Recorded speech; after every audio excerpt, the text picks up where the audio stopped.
let's switch this up.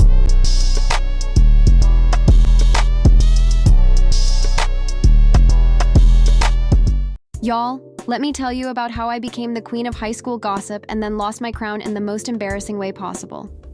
This story got more drama than a soap opera. So picture this. I'm a sophomore in high school, right? Straight A student, president of the debate team, everybody's favorite good girl. Nobody would have ever suspected me of being behind the most scandalous gossip page our school had ever seen. It all started when my ex-best friend Maya started spreading rumors about me. She telling everybody I cheated on a math test just because I got a better grade than her. I was heated. But instead of confronting her directly, my petty self had a better idea. I created this Instagram page called Westbrook High Chronicles, where students could submit all their juicy stories anonymously. Y'all, when I tell you this page became legendary, first post was about Maya and how she actually stole her designer bags from her older sister. The tea was hot and everyone knew it was true. That post got 500 likes in an hour. People started following like crazy. Soon, I had half the school sending me their secrets and stories. Did you know the star quarterback is secretly dating the band director's daughter? The popular girls' table all bought the same prom dress on purpose to make other girls look bad. I had all the tea. But here's where I got smart. Or at least I thought I was being smart. I posted about everyone, including myself. When someone sent in tea about how I had a crush on my chemistry partner, I posted it. Nobody would suspect the person running the page would expose themselves, right? I even made up some fake stories about myself that weren't even true, just to throw people off. The debate team president got caught skipping class to meet her secret boyfriend. Meanwhile, I ain't even have a boyfriend. The page blew up bigger than I ever expected. We talking 2,000 followers in 2 weeks. Even kids from other schools started following just to see our drama. I had people begging in my DMs to post their stories.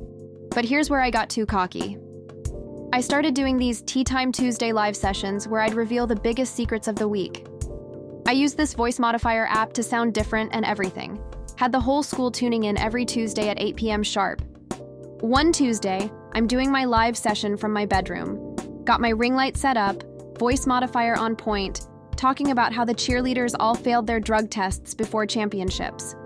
I'm feeling myself, thinking I'm the queen of tea. Then my little sister busts into my room without knocking, talking about, "Mom wants to know if you finished your homework." Y'all, my heart dropped. The voice modifier glitched for a second right as she walked in, but I thought I played it off smooth. Next day at school, everybody acting weird around me. Like, people looking at me then whispering. My friend Jasmine finally pulls me aside at lunch and shows me what's going on. Somebody's screen recorded my live. When my sister came in, not only did the voice modifier glitch, but my LED lights in my room reflected off my debate team trophy in the background. The one with my full name engraved on it that everybody knew about because I bragged about winning it. People started putting the pieces together. Why certain stories always protected the debate team. Why I always had inside info about the popular kids' table since I sat behind them in Spanish class.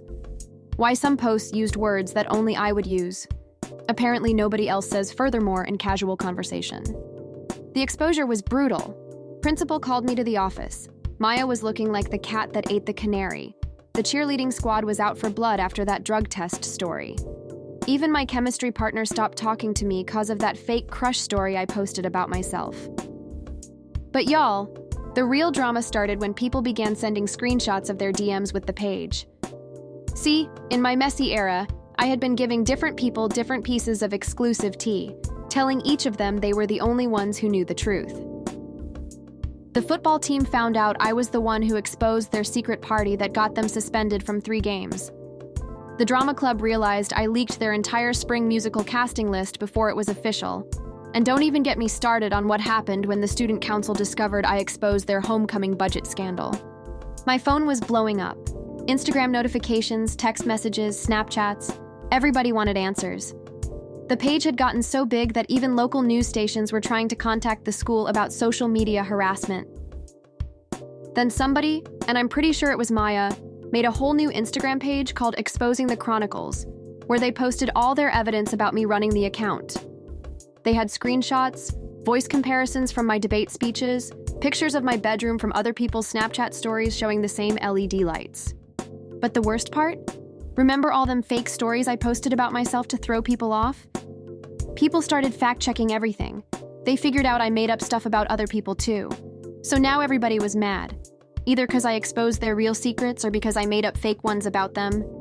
The principal gave me two options: either get suspended for cyberbullying or write personal apology letters to everyone I posted about and do 50 hours of community service, helping the school librarian organize books. My parents were livid, took my phone, my laptop, everything, made me delete all my social media. My mama talking about, "I raised you better than this." Meanwhile, my dad couldn't even look at me, he was so disappointed. The wildest part though? Some people actually started defending me. Said the page made everybody act more honest because they was scared of getting exposed. The football team stopped their hazing rituals. The popular girls started being nicer to everybody. Even the teachers started grading more fairly because they ain't want their kids sending tea about them. The karma hit different though. People started treating me exactly how I treated them. Making up stories, spreading rumors. Suddenly I was getting a taste of my own medicine. Someone started a rumor that I only got good grades because I was dating a teacher. Another one said I bought my way onto the And you know what's crazy? My real tea started coming out too. Like how I failed my driver's test 3 times but told everyone I passed first try. Or how I secretly took dance classes but quit because I kept falling during recitals. All them little embarrassing moments I tried to hide, exposed. The teacher started looking at me different too. Ms. Thompson, my favorite English teacher, used my story as an example in class about the dangers of cyberbullying. Didn't say my name, but everybody knew who she was talking about. I was sitting there wanting the floor to swallow me whole. But here's the plot twist y'all ain't expecting. You know who came to my defense? Maya. The same girl whose designer bag story started this whole mess. She posted this long message about how, yeah, I was wrong for making the page, but everybody who sent in tips was just as guilty. She had screenshots of half the cheerleading squad sending in fake stories about their own teammates, had proof of student council members trying to get me to expose their rivals, even had messages from teachers' kids sending tea about other teachers. The whole thing turned into this big conversation about social media and how everybody was playing both sides. People who acted the most shocked about the page were the same ones sliding in my DMs every day with new stories to post.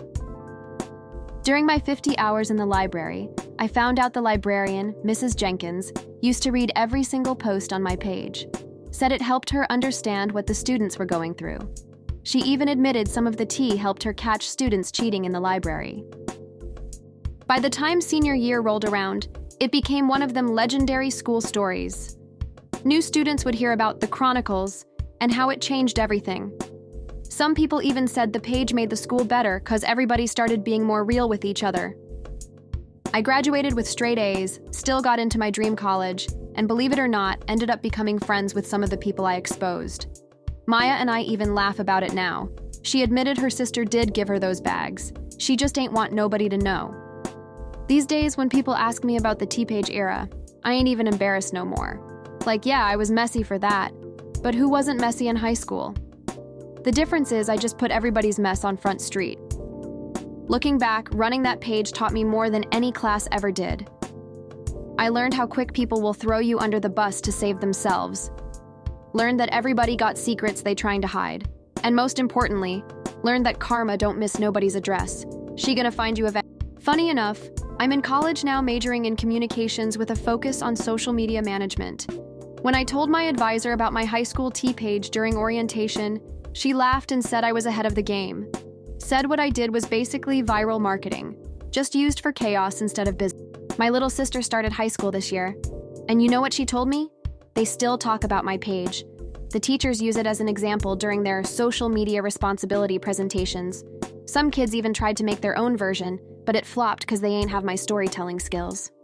Maya and I do this thing now where every Tuesday we post throwback stories from our high school days on our private accounts. We call it Tea Time Tuesday as a joke. Half our followers don't even know we're referencing the infamous page that almost ruined our friendship. The wildest part? That voice modifier app I used during my lives? It's not even available anymore. But somebody uploaded clips of my old lives on TikTok, And that glitchy robot voice became a trend. People use it to tell their own tea stories. If they only knew where it really came from. Last month, I went back to visit Mrs. Jenkins at the library. She retired this year, but before she left, she made a scrapbook of all the major drama that went down during her 30 years at the school. Got a whole chapter dedicated to the Chronicles era. Said it was the most entertaining year of her career. So here's what I learned. Sometimes your biggest mistake can turn into your biggest lesson. Yeah, I was wrong for exposing everybody's business. That's my story of how I went from being the queen of high school tea to losing my crown, and somehow ended up better for it. Remember, y'all, everybody got a past, but it's what you learn from it that matters.